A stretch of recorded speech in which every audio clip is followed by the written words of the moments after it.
What is going on, everybody? I am Rob Westerman III of GBP Daily, and thank you for tuning in to the Rob Westerman Show. You can find me all over social media at GBP Daily, and if you are not already, please subscribe to the YouTube channel. I would greatly appreciate that. It is Wednesday, January 1st. Happy New Year's, everyone. Hope your year is off to a great start. If you decided to have a fun time last night, ringing in the new year, I hope you enjoyed your time celebrating. Yours truly spent the night watching some TV and was asleep before midnight last night. Absolutely. So when you got a 3-year-old in the house, 9 o'clock feels like midnight, 10 o'clock feels like 1 a.m. And yep, yours truly was well asleep before the ball dropped last night.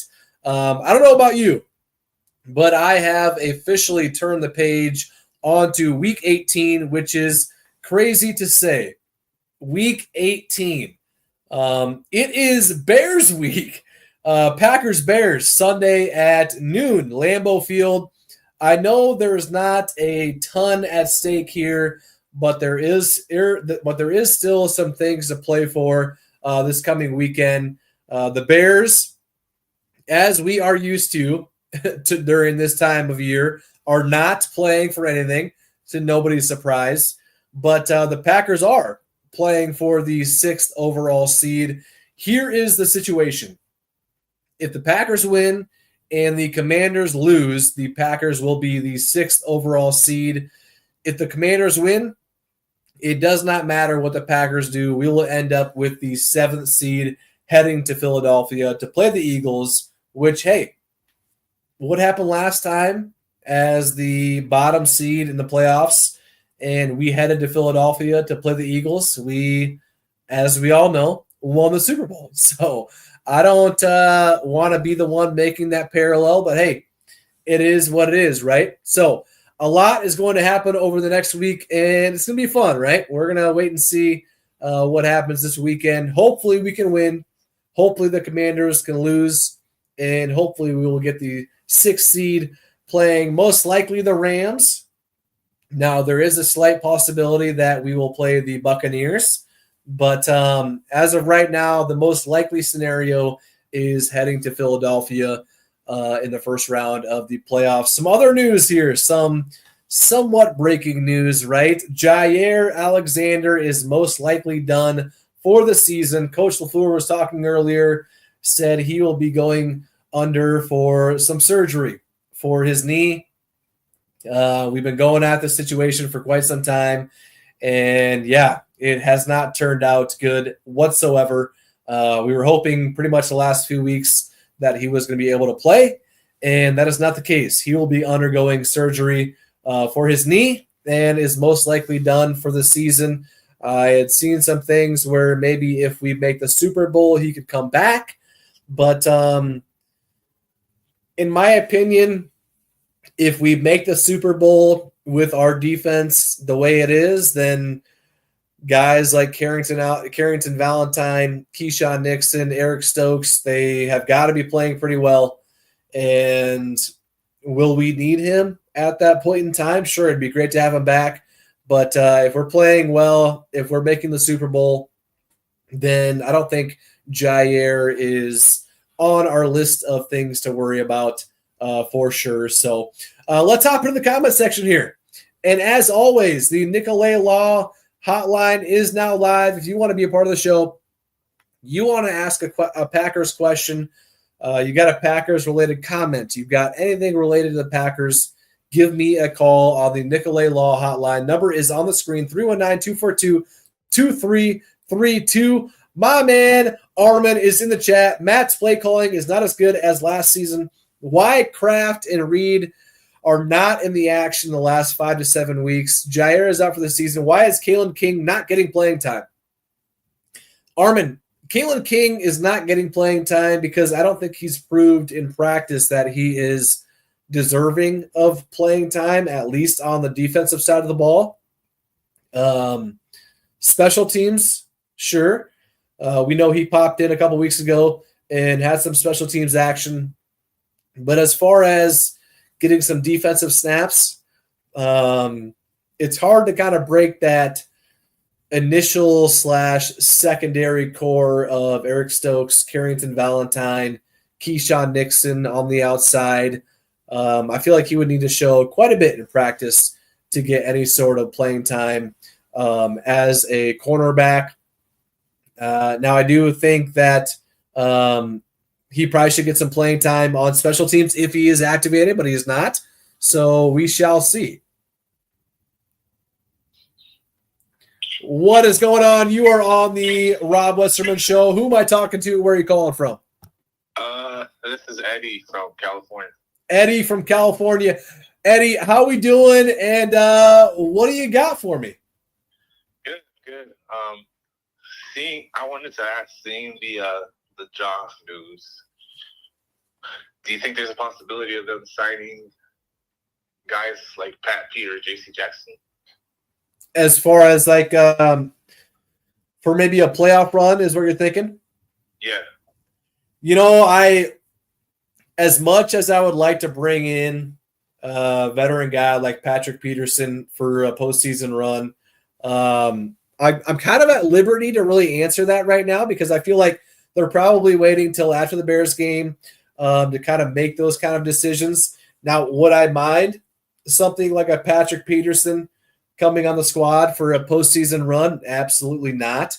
I'd be fine with bringing in a veteran like Patrick Peterson. And given the way Eric Stokes and Carrington Valentine have been playing, they've been playing pretty decent, especially Valentine. I don't know. Is that Brian Gutekunst's style? I don't know for sure. What are you thinking? Do you think we should bring somebody like that on? He would be great. I've seen some articles within the last few months of the Packers being linked to Patrick Peterson. Okay. That's why I feel like it's a possibility. Absolutely. Yeah, no, I completely agree there. Now with the Jair news kind of breaking, I've been kind of the last few weeks holding my breath for Jair, hoping he'd be able to come back for the playoffs. And obviously with the news dropping today that he is most likely done for the year, that is out of the question.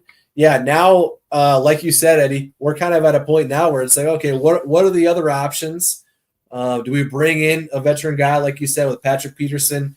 Do we ride with Eric Stokes, Carrington Valentine, Keyshawn Nixon on the outside? I just had somebody ask right before your call about Kalen King.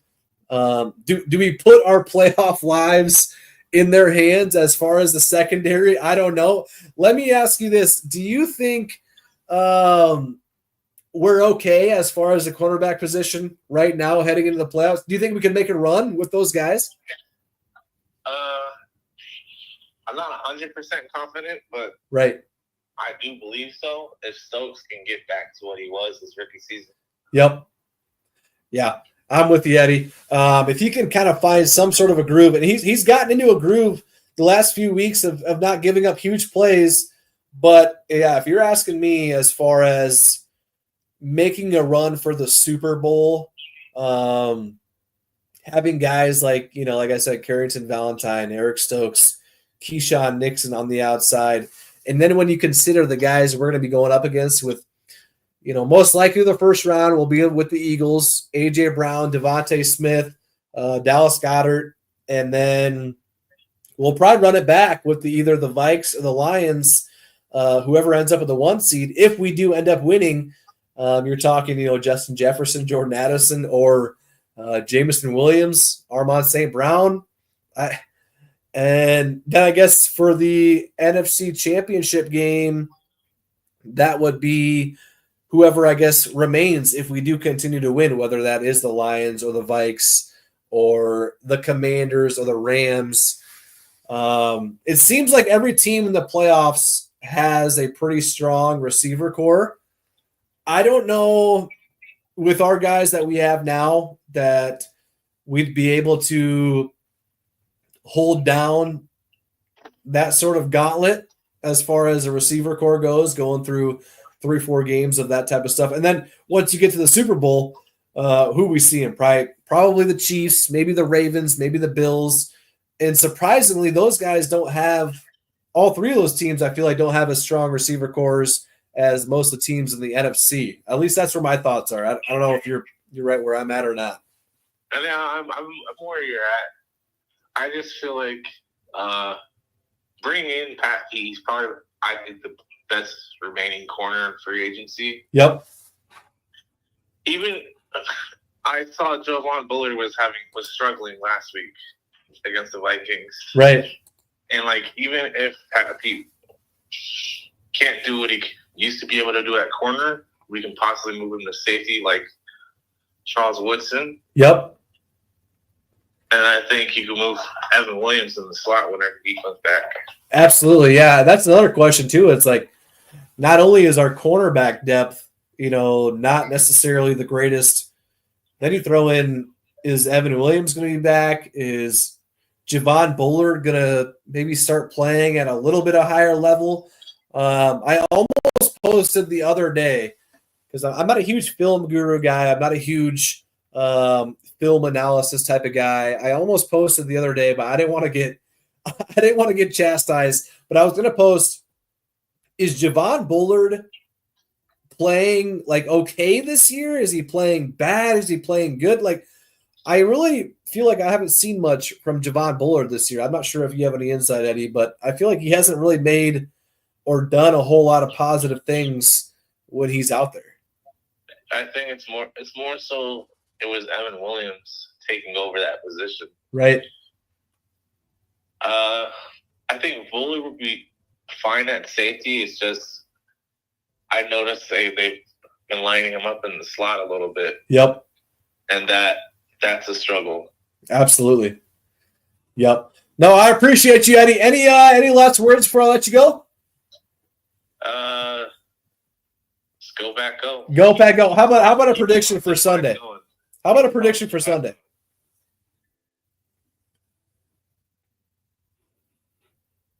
You got a prediction for me on Sunday against the Bears? I'd say we're gonna win 30-21. 30-21. I like it, Eddie. Well, man, I appreciate you calling in. Have yourself a great New Year's Day, man. Thanks again. All right, you too. Have a good one. My man, Eddie, calling in. Appreciate you, my man. What else we got? Phil, I would take Kevin King back over Patrick Peterson in the poop job he did there in Minnesota last weekend, Phil. I'm not sure I would take Kevin King back in any situation. I feel like I'm a little scarred from what he produced during his time with Green Bay, especially that last season. But Phil, good anecdote right there, right? All right, let's get into the fact of the day, shall we? It is a good one about somebody I think you guys are going to like. We shall see, shall we?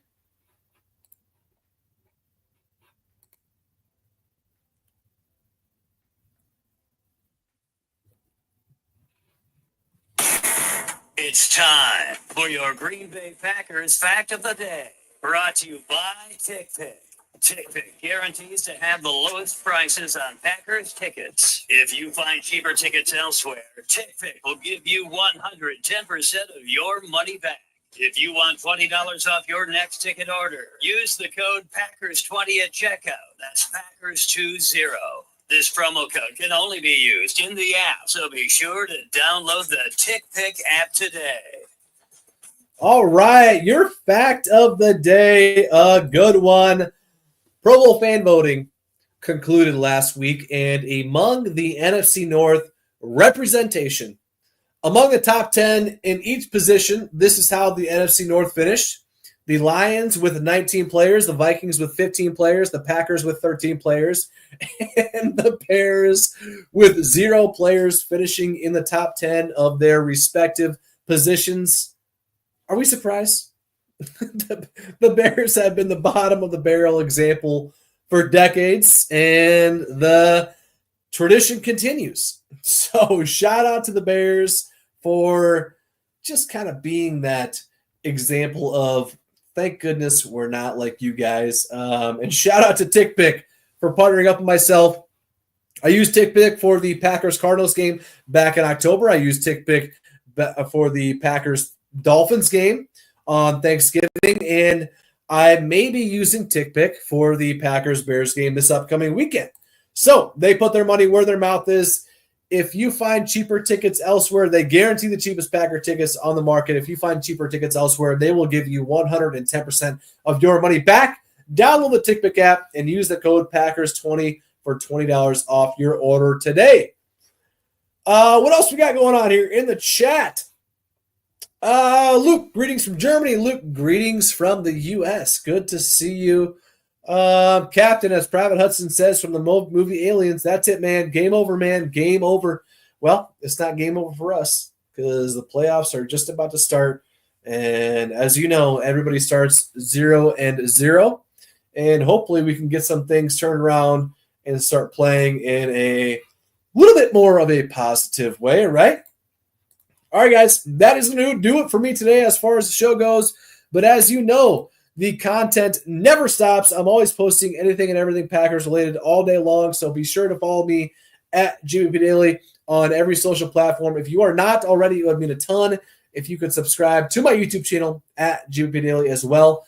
I will be back and at it again tomorrow. So I look forward to seeing you all then. And until then, I'll catch you guys later. Thank you.